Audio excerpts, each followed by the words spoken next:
প্রায়শই power of attorney নিয়ে আমাদের মধ্যে ধূম্রজাল সৃষ্টি হয়। আসলে পাওয়ার অফ অ্যাটর্নি জিনিসটা কি, কত প্রকার, কোন পাওয়ার অফ অ্যাটর্নি কি কাজে লাগে, এটা যদি আমরা আইনানুগভাবে পরিষ্কার হতে পারি তাহলে এই ধূম্রজালটা আমাদের মধ্যে থাকবে না। কাছে এবং দূরে যে যেখান থেকেই আমাকে দেখতে পাচ্ছেন, আমি অ্যাডভোকেট পীযূষ পাল বরাবরের মতো আপনাদের মাঝে হাজির হয়েছি আজকে একটি অতীব গুরুত্বপূর্ণ বিষয়, পাওয়ার অফ অ্যাটর্নি নিয়ে বা আমোক্তারনামা। এটা নিয়ে অনেকের মধ্যে অনেক রকম সন্দেহ, বিতর্ক, ধূম্রজাল তৈরি হয়। আমাদের সঙ্গে প্রায়শই বিভিন্ন মানুষ এসে জিজ্ঞাসা করেন। আজকের এই ভিডিওতে আপনারা সম্পূর্ণ উত্তরটি পেয়ে যাবেন, তাই না টেনে সম্পূর্ণ ভিডিওটি দেখতে থাকুন। প্রথমেই জেনে নিই পাওয়ার অফ অ্যাটর্নি আসলে জিনিসটা কি। পাওয়ার অফ অ্যাটর্নিটা হচ্ছিল, খুব সহজ ভাষায় যদি বলি আমরা, যে এমন কোন দলিল যার মাধ্যমে একজন ব্যক্তি অপর আরেকজন ব্যক্তিকে কোনো একটা সুনির্দিষ্ট কাজ যেটা দলিলে বর্ণিত আছে সম্পাদনের জন্য ক্ষমতা অর্পণ করা। এই ক্ষমতা অর্পণটা আইনানুগ প্রক্রিয়া, এটাই হচ্ছে পাওয়ার অফ অ্যাটর্নি। এখন পাওয়ার অফ অ্যাটর্নি দুই প্রকারের হয়, একটা হচ্ছে সাধারণ পাওয়ার অফ অ্যাটর্নি, আর একটা হচ্ছে অপ্রত্যাহারযোগ্য পাওয়ার অফ অ্যাটর্নি।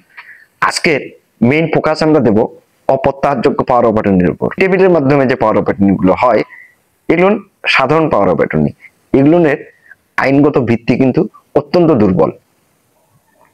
যে সমস্ত পাওয়ার অফ অ্যাটর্নি রেস্ট্রিক্ট হয় সেগুলোর আইনগত ভিত্তি মজবুত হয়। রেস্ট্রিক্ট পাওয়ার অফ অ্যাটর্নি, এই সাধারণ পাওয়ার অফ অ্যাটর্নি এবং অপ্রত্যাহারযোগ্য পাওয়ার অফ অ্যাটর্নি, দুই প্রকারের পাওয়ার অফ অ্যাটর্নি কিন্তু রেস্ট্রিক্ট হয়। এই অপ্রত্যাহারযোগ্য পাওয়ার অফ অ্যাটর্নিটা নিয়ে আমাদের মধ্যে অনেকগুলো ধূম্রজাল তৈরি হয়েছে। ধূম্রজালগুলো কি, একজন ব্যক্তি আমাকে রেস্ট্রিক্ট ভাবে একটি পাওয়ার অফ অ্যাটর্নি লিখে দিয়েছে, ওই দলিলের ভিতরে বলা আছে যে আমি ওনার পক্ষে স্থাবর সম্পত্তি বিক্রি, বিক্রির চুক্তি সম্পাদন, ঋণ গ্রহণ, বন্ধক প্রদান বা স্থাবর সম্পত্তির বিপরীতে মূল্যের বিনিময়ে কোনো ভূমির উন্নয়ন করা বা কোনো দলিল সম্পাদন করে দিতে পারবো। এইটা হচ্ছে অপ্রত্যাহারযোগ্য পাওয়ার অফ অ্যাটর্নি। এই পাওয়ার অফ অ্যাটর্নি কিন্তু সহজে প্রত্যাহার করা যায় না। আর একটা আমাদের মধ্যে মিথ আছে যে পাওয়ার অফ অ্যাটর্নি যিনি দিলেন, দাতা, তিনি যদি মারা যান তাহলে ওই পাওয়ার অফ অ্যাটর্নির তার কোনো মূল্য থাকে না। হ্যাঁ, সেটা হচ্ছে সাধারণ পাওয়ার অফ অ্যাটর্নির ক্ষেত্রে। আর যেটা অপ্রত্যাহারযোগ্য পাওয়ার অফ অ্যাটর্নি, সেটার ক্ষেত্রে আইন কি বলে, পাওয়ার অফ অ্যাটর্নি আইন 2012, সেখানে বলা আছে অপ্রত্যাহারযোগ্য পাওয়ার অফ অ্যাটর্নি মেয়াদ অবসান হইবার পূর্বে পাওয়ার দাতা বা পাওয়ার গ্রহীতার মৃত্যু হইলে বা তাহারা আইনগতভাবে দলিল সম্পাদনে অক্ষম হইলে উক্ত মৃত বা অক্ষম ব্যক্তির বৈধ ওয়ারিশগণ বা তাহার স্থলবর্তী উপর দলিল হইতে উদ্ভূত দায় বা অধিকার স্বয়ংক্রিয়ভাবে অর্পিত হবে।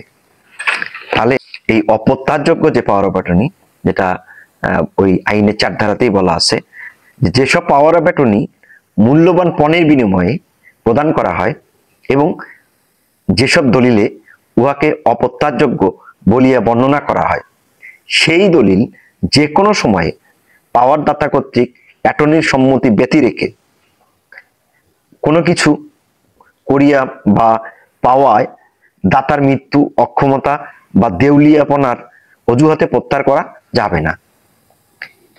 সুতরাং এই পাওয়ার অফ অ্যাটর্নির মূলে যদি আপনি কোনো কিছু লেনদেন করতে চান, ক্রয় বিক্রয় করতে চান, সেক্ষেত্রে দলিলে গর্ভে ওই পাওয়ার অফ অ্যাটর্নির যে দলিলটা, ওইটার গর্ভে যেটা বলা আছে এটা খেয়াল করবেন যে এটা অপ্রত্যাহারযোগ্য কিনা।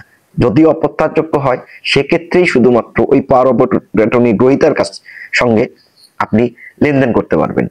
আদারওয়াইজ যদি আপনি ওই পাওয়ার অফ অ্যাটর্নি মূলে কোনো সম্পত্তি, স্থাবর সম্পত্তি বা অর্থমূল্যের সম্পত্তি লেনদেন করেন এবং সেটা যদি হয় একটা সুনির্দিষ্ট মেয়াদের পাওয়ার অফ অ্যাটর্নি এবং সাধারণ পাওয়ার অফ অ্যাটর্নি, সেক্ষেত্রে কিন্তু আপনি প্রতারিত হওয়ার সম্ভাবনা রয়েছে। এইরূপ আইন সংক্রান্ত আরো বিস্তারিত আলোচনা আমরা আগামী দিনে প্রবেশ করব। এই আইন সংক্রান্ত আলোচনাগুলো যদি আপনার ভালো লাগে অবশ্যই আমাকে ফলো করবেন এবং কমেন্ট করে আপনার মতামত ব্যক্ত করবেন। সবাইকে ধন্যবাদ।